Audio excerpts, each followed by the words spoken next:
안녕하세요. 제풍스TV입니다.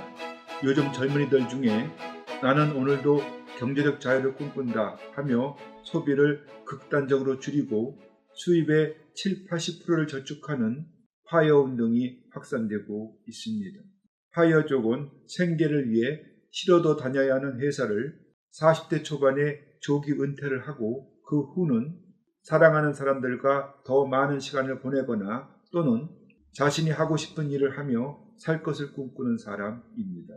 이를 위해선 무엇보다 경제적 자립, 즉 일을 더 이상 하지 않아도 평생 쓸 돈을 일찌감치 마련해야 하는데 인색하게 주택 규모를 줄이고 오래된 차를 타고 외식과 여행을 줄인다고 해도 과연 목표로 한 은퇴 자금을 모을 수 있을까요?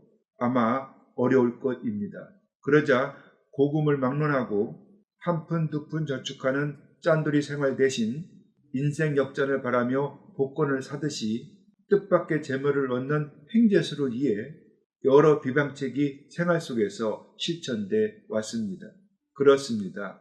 돈이 행복을 가져다 주진 않지만 돈이 없으면 불행해질 확률은 높습니다. 이에 본 방송은 돈 걱정을 하지 않고 살고 싶은 사람을 위해 민간 풍습으로 널리 알려져 왔고 또 현재도 암암리에 행해지는 금전운을 높이는 방법에 대해 재미있게 알아봅니다. 시청자 여러분, 옛날에는 요즘처럼 부동산 또는 금융 재테크를 통해 돈을 벌 기회가 적었고 그래서 우리 조상들은 그저 덜 먹고 덜 쓰고 덜 입는 금검자락만이 부자가 되는 지름길이라 여겼습니다. 그래서 지독하게 인색한 구두쇠라고 하면 퍼뜩 자린고비가 떠오르는데요. 충북 음성엔 조선 제일의 자린고비로 불렸던 조륵에 대한 이야기가 전합니다. 조선 후기의 실존 인물인 조륵은 제사상 위에 올렸던 굴비를 천장에 매달아 놓은 후 밥 한 숟가락을 뜨고 굴비를 한번 쳐다보며 식사를 했다고 하는데 어쩌다 식구들이 여러 번을 쳐다보면 짜다 물 먹어라 하며 나무랬다고 합니다. 조륵은 세상이 다 아는 지독한 짠돌이였지만 그렇다고 인정사정 없이 돈만 모은 사람은 아닙니다. 숙종 때 흉년이 들자 평생 모은 재산을 풀어서 영랑과 호남에 굶주린 백성 1만여 명을 구제한 자선사업가입니다. 그러자 도움을 받은 사람들이 어버이와 같이 인자한 사람이란 뜻으로 그의 선행을 기린 자인고비라는 비석을 세웠는데 이 자인고비가 어쩌다가 자린고비로 변한 것입니다. 이에 구두쇠의 대명사인 자린고비가 아니라 반대로 덕을 베푼 사람이란 뜻으로 자인고비라고 하니 옳습니다. 현재 조륵의 고향인 금왕읍 삼북리에 가보면 생가터엔 현대적 주택이 지어져 있고 근처의 도로가엔 자린고비 유래비가 서 있는데 부자이세요? 라고 물으니 집주인은 마음만 부자입니다. 라고 말했습니다. 그리고 충주시 대아리에 있는 그의 묘에는 자인고 한양조국 륵 지묘라고 쓴 묘비가 서 있는데 그의 묘는 상해를 덮은 천이 바람에 날아가 떨어진 곳으로 착한 일을 많이 한 조륵에게 하늘이 내려준 명당이라 합니다. 그런데 척박하고 메마른 땅에서 뼈골이 드러나도록 힘들게 농사를 짓고 살던 옛날엔 곡식을 심은 뒤 김을 메고 추수를 해야 겨우 입에 풀칠을 했으니 그때의 농촌에선 큰 재물과 먹을거리를 가져다 줄 횡재를 얻기는 불가능했습니다. 그렇습니다. 여기를 봐도 저기를 봐도 횡재할 거리가 도통 없었습니다. 그러자 똥구멍이 찢어지도록 가난하게 살던 농부들은 비록 상상 속이지만 잠시나마 춥고 배고픈 현실을 잊고 하루아침에 벼락부자가 되는 도깨비 신앙을 믿었습니다. 도깨비는 투박하게 생겼어도 뭐든지 척척 만들어내 먹고 마시는 영물이라 민간에선 김서방이라 불렀고 주로 음습한 야밤에 떼거지로 나타나 금 나와라 뚝딱 은 나와라 뚝딱 하고 방망이를 두드리며 신명나게 논다고 합니다. 따라서 금전눈을 바란다면 미신이나 치부하지 말고 도깨비가 좋아하는 메밀묵과 수소떡, 돼지 머릿고기와 막걸리로 고사상을 차린 뒤 김서방 이 음식 많이 먹고 돈 많이 벌게 해주게 라고 말하면 얼떨결에 금은보화를 가져다주는 도깨비 방맹이를 얻을지도 모릅니다. 물론 이 도깨비 제사는 허황된 풍습이 분명하지만 전래 동화에 궁핍한 사람에게 재물과 먹을거리를 가져다 준다고 많이 나와 있으니 운을 바란다면 한 번쯤 해서 나쁠 것은 없다고 생각합니다. 그런데 바다로 나가 물고기를 잡아 살아가는 어부는 농사를 짓는 농부와는 달리 운 좋게 물고기를 많이 잡으면 일약 부자가 돼 떵떵거리며 살 수가 있습니다. 그래서 어부는 배를 타고 바다로 나갈 때마다 한 배 가득 물고기를 잡아 돌아오기를 바라고 실제 행제 수준으로 많이 잡는 경우도 있습니다. 그래서 어촌 마을에선 어느 곳 할 것 없이 바닷가에 성황당을 지은 지 매년 정초에 풍어제를 지내왔으며 국가무형문화재 제82호인 위도 띠뱃놀이 역시 조상 때부터 행해온 풍어 기원제입니다. 그리고 강원도 삼척의 해신당 공원에는 처녀 당신도와 나무를 깎은 남건을 매단 성황당이 있는데 신남마을에 살던 미역다는 처녀 애랑과 고기 잡는 총각 덕배의 슬픈 사랑 이야기가 전설로 전해집니다. 하루는 덕배가 애랑을 배에 태워서 미역이 많이 붙은 바위에 애랑을 내려주고 집으로 돌아왔는데 갑자기 큰 파도가 덮쳤고 애랑은 살려달라고 애원하다가 결국 바다에 빠져 죽었습니다. 그런데 애랑이 죽은 뒤부터 신남 마을에는 고기가 전혀 잡히지 않았고 해난 사고를 당해 어부들이 돌아오지 못하는 일이 자주 생겼습니다. 모든 재난이 애랑의 한 때문에 생긴 것이란 소문이 퍼졌을 때 하루는 덕배의 꿈에 애랑이 나타나 자기의 원혼을 달래달라고 말했습니다. 그러자 덕배는 시집을 못 가고 죽은 억울한 한을 풀어주기 위해 나무로 남건을 깎아 제사를 지냈더니 그 후부터 신기하게도 덕배에겐 물고기가 많이 잡혔다고 합니다. 그러자 마을 사람들은 애랑신을 모신 해신당을 지은 뒤 그 안에 남건을 깎아 매달았고 현재까지 풍어와 소원 성취를 기원하고 있습니다. 또 착한 일을 한 뒤 꽃게를 많이 잡아 부자가 된 이야기가 충남 태안에 전하는데 안흥항에 사는 한 어부가 북한과 가까운 어장에서 꽃게를 잡았는데 하루는 하얀 해골이 그물에 걸려 올라왔습니다. 그러자 어부는 집으로 그 해골을 가져와 물로 깨끗이 씻어 배로 감싼 뒤 자기가 다니던 태안 성당으로 가져가 신부에게 장례를 치러줄 것을 부탁했습니다. 그러자 신부는 해골의 세례명을 라파엘이라 짓고 장례 미사를 치른 뒤 묻었는데 신기하게도 흰 옷을 입은 청년이 어부의 꿈에 나타나 절을 한 뒤는 그 어부는 안흥에서 꽃게를 가장 많이 잡았다고 합니다.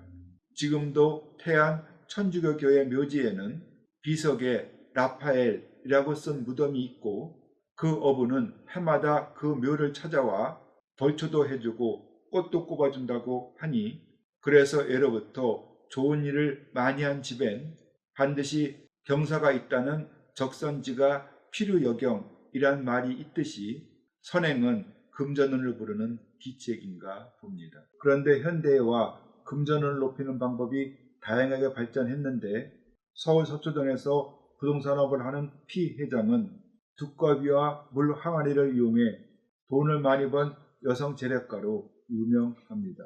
피 회장이 소유한 빌딩의 현관에는 빠짐없이 커다란 두꺼비상이 있는데 이유는 금 두꺼비 꿈을 꾼 후 사업이 번창해 두꺼비가 재물을 가져다 준다고 믿기 때문입니다. 그렇습니다. 두꺼비는 예로부터 재복신을 상징하고 또 튼튼한 남자아이를 보며 떡 두꺼비 같다 라고 하는데 이 말은 재복을 많이 받을 아이다 라는 칭찬입니다. 따라서 건물의 현관에 두꺼비상을 두면 잡기가 건물 안으로 침입하지 못하고 나아가 금전운이 높아져 입주한 회사는 발전을 하고 부귀도 떠나지 않습니다. 또 혈장 앞쪽에 자연스럽게 있는 연못이나 저수지는 그 물만큼 곳간에 재물이 쌓인다고 봐 풍수는 선저수라 부르는데 물을 항아리나 수조에 담아 집 안에 두는 것 역시 금전운을 높이는 특효약입니다. 피해장의 경우 건물의 옥상에는 여러 개의 대야 물을 가득 담아놓고 건물의 현관에는 서너 개 옹기 항아리에 물을 채워 놓으며 집무실에는 벽면을 타고 물이 흘러내리는 벽면 분수대를 설치했는데 실내 벽체는 가습 효과도 좋습니다. 그리고 종로의 랜드마크 빌딩으로 유명한 종로타워도 1층 로비에 사각형의 분수대를 설치해 금전운을 높였는데 나선형의 구조물이 분수대 이쪽에 설치되어 있고 그곳에 촘촘히 박힌 LED 조명이 형형색색으로 빛나며 고급스러운 장식품 역할도 합니다. 일반 가정도 마찬가지입니다. 주택이라면 마당 한편에 작은 연못을 조형하거나 사정이 여의치 못하면 물학이나 성년지를 두어 연못의 효용을 대응케 하고 아파트는 베란다에 석조나 물학을 두고 수생식물을 키우면 정서 함양에 좋고 재물운도 커집니다. 그리고 여간에선 일어나지 않을 불행한 일이 우연찮게 생겼을 때 평지 일성내 즉 마른 하늘에서 날벼락이 친다 라고 하는데 이 말은 뜻밖의 행제를 한 경우에도 해당됩니다. 근자에 억수로 운 좋은 사람에 대한 사건이 신문에 났는데 코로나19로 할머니 집에서 갇혀 지내던 프랑스의 한 아이가 할머니가 생전에 베고 자던 베개에서 1억 3천만 원 상당의 골드바를 발견했다고 하고 중국의 한 어부는 점심을 먹기 위해 잡은 멜로멜로 소라에서 1억 2천만 원 상당의 황금빛 진주를 얻었다고 합니다. 그런데 풍수에도 이런 행재수의 비결이 있습니다. 양택삼류는 집의 좋고 나쁨을 64가지로 분류하는데 그 중에서 가난한 집이 후련 부자가 된다는 집은 딱 두 가지입니다. 하나는 마당의 중심에서 방위를 봐 대문이 남쪽에 있고 안방이 동쪽에 있는 이문 진주의 생기택으로 수재가 나와 장흥급제를 하고 가난한 선비가 후련 부귀하게 된다고 하며 또 하나는 대문이 동쪽에 있고 안방이 남동쪽에 있는 진문 손주의 연년택도 가난한 집이 하루아침에 부자가 된다고 합니다. 그런데 우리의 삶에서 쉽게 보이지 않는 행운의 씨앗을 찾아내 내 것으로 만들 수 있다면 얼마나 좋을까요? 이 비결을 현대 풍수에 적용하면 안방에 놓인 침대로 판단을 하니 안방의 중심에서 방문의 방위가 남쪽 또는 동쪽에 있을 때 침대 머리를 동쪽 또는 남동쪽에 배치를 하면 같은 효과를 얻을 수 있습니다. 또 흙은 모든 생명을 탄생시키는 물질로 집터의 흙이 좋아야 부자가 된다는 믿음은 정월 19날 저녁 부잣집의 흙을 몰래 훔쳐다가 맑은 물에 개어 자기 집 대문에 바르면 부잣집의 제복이 흙과 함께 따라와 잘 살게 된다는 복도 훔치기 풍습을 낳았습니다. 그러자 부잣집들은 풍작의 근본인 흙을 잃으면 복도와 함께 도망가기 때문에 밤새 불을 밝히고 복도를 지켰다고 하고 또 서울의 부잣거리인 종로의 흙을 파다가 집 네 귀퉁이에 뿌리거나 부뚜막에 발라도 같은 효과가 있다고 합니다. 전남 고흥에선 김 양식이 잘 되는 남의 갯벌의 흙을 훔쳐다가 자기네 김 양식장에 넣어준다고 하는데 이 복도 훔치기 풍습은 모든 집에는 집을 지켜주고 가문을 일으켜주는 터주신이 있고 제복을 누리고 싶으면 이 터주신을 잘 모셔야 한다는 생각과 염원이 한국인의 삶 속에서 놀이처럼 행해진 것입니다. 네, 맞습니다. 세상 사람들은 모두 하는 일마다 성공하고 남이 부러워하는 삶을 살기를 꿈꿉니다. 하지만 운이 없던지 때를 잘못 만났던지 최선을 다했지만 실패를 거듭해 시리와 좌절에 빠져 고통을 받는 사람도 많은데 뭔가 지푸라기라도 잡고 싶을 정도로 절박한 심정이라면 로또 복권을 사고 가슴 설레며 기다릴 것이 아니라 오랜 세월 이 땅에 전래되어 온 금전운을 높이는 비방책을 미쳐도 본전이다 하는 심정으로 써볼 것을 권합니다. 전래 동화에 많이 등장하는 도깨비 방망이를 얻기 위해 도깨비 제사를 지내는 것과 억울하면 풍월제를 지내거나 부잣집에 복토를 가져오는 행위는 비록 허황된 풍속으로 비춰지나 분명 효과가 있을 것입니다. 그리고 빌딩의 경우 로비나 옥상에 분수대나 물 항아리를 두고 주택은 마당에 아담한 연못을 조형하고 아파트는 베란다에 부락을 두고 가정에선 침대 이치를 교정해보는 것은 금전운을 껑충껑충 높이는 현실적이고 쉬운 방법이라 생각합니다. 시청자 여러분, 혹시 저처럼 풍수사가 되고 싶으세요? 아니면 건축 설계, 부동산 개발과 중개업, 조경업 등의 풍수를 접목해서 사업의 경쟁력을 높이고 싶으세요? 아니면 그냥 풍수를 배우고 싶으세요? 그러면 제풍수TV의 멤버십에 가입해서 제가 직접 강의하는 풍수 전문가 가정의 동영상과 교재를 보면서 열심히 공부해 보세요. 매우 논리적이고 이해도 쉽고 또 재미도 있습니다. 멤버십에 가입하는 방법은 제풍수TV 초기 화면에서 가입 버튼을 누른 뒤 제1단계 학기사 과정에서 또 가입 버튼을 누르고 결제 수단을 선택한 뒤 구매 버튼을 누르면 됩니다.